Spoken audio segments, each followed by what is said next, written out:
টঙ্গীর তুরাগ নদের তীরে বিশ্ব ইজতেমার শেষ ধাপ শুরু হয়েছে আজ ভোর থেকে। এই পর্যায়ে অংশ নিচ্ছেন মাওলানা সাদ কান্ধলভির অনুসারীরা।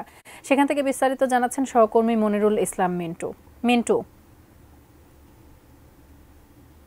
চমৎকার রুদ্রোজ্জ্বল এবং ভাবগাম্ভীর্যের মূলক যে পরিবেশ, এই পরিবেশের মধ্য দিয়ে যে তাবলিগের যে নিয়মিত যে কার্যক্রম, সেই কার্যক্রম পরিচালিত হচ্ছে। এবং আপনি জানেন যে নিজামুদ্দিন অলিয়ার যে মার্কাজ, সেই মার্কাজে অনুসারী অর্থাৎ মৌলানা সাদ কান্দালভির অনুসারীরা মূলত এই পর্বে তারা অংশ নিচ্ছেন এবং তারা বলছেন তাবলিগের যে 6 উসুল, সেই 6 উসুল সম্পর্কে তাবলিগের যে শীর্ষস্থানে মুরব্বীরা রয়েছেন তাদের কাছ থেকে গুরুত্বপূর্ণ যে শিক্ষা, সেই শিক্ষা নিচ্ছেন। এবং প্রতিবারের মতো এবারও যাতে নিরাপত্তা কোনোভাবে বিঘ্নিত না হয় সেই জন্য কয়েক স্তরের নিরাপত্তা ব্যবস্থা রয়েছে।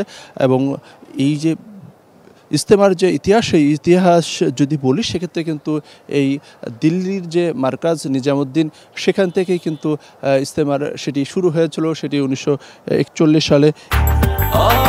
ব্রেকফাস্ট, টিফিন কিংবা স্ন্যাক টাইমে মজাদার আয়োজন মানে অল টাইম ব্রেড। এরপরে বাংলাদেশে 1967 সাল থেকে কিন্তু নিয়মিতভাবে এই বিশ্ব ইজতেমা অনুষ্ঠিত হয়ে আসছে এবং 1972 সাল থেকে এই কহর দরিয়াখাত টঙ্গীর তীরে 160 একরের যে মূল ময়দান, সেই ময়দানে নিয়মিতভাবে বিশ্ব ইজতেমা অনুষ্ঠিত হয়ে আসছে। মাঝখানে করোনার কারণে 1 বছর হতে পারেনি, তবে এবার 58তম বিশ্ব ইজতেমা সেটি অনুষ্ঠিত হচ্ছে। এবং বলা যায় এর আগে যে ধারাবাহিকতা, সেই ধারাবাহিকতাকে বলা যায় যে এবার আগে প্রথম দিকে এক পর্ব করে মানে এক দফায় হতো, পরবর্তীতে সেটি মুসল্লিদের চাপ বেড়ে যাওয়ার কারণে 2 পর্বে অনুষ্ঠিত হয়।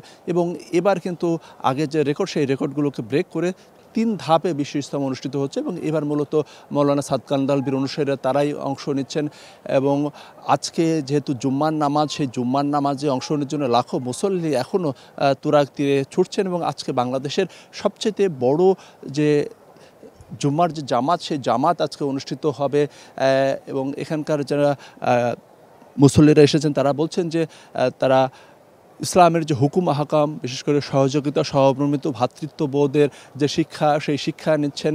এবং তারা বলছেন যে আল্লাহ এবং আল্লাহ রসুলের প্রতি ভালোবাসাই আসলে প্রকৃত ভালোবাসা এবং আল্লাহ এবং আল্লাহ রসুলের নির্দেশিত পথ মানা, সেই মানাটাই সবচেয়ে গুরুত্বপূর্ণ, সেই শিক্ষাই এখানে নিচ্ছেন। তো এখন মূলত বলা যায় যে খিত্তাভিত্তিক যে তালিম, সেই তালিম অনুষ্ঠিত হচ্ছে, পাশাপাশি জুম্মার নামাজে প্রস্তুতি, সেই প্রস্তুতিও চলছে।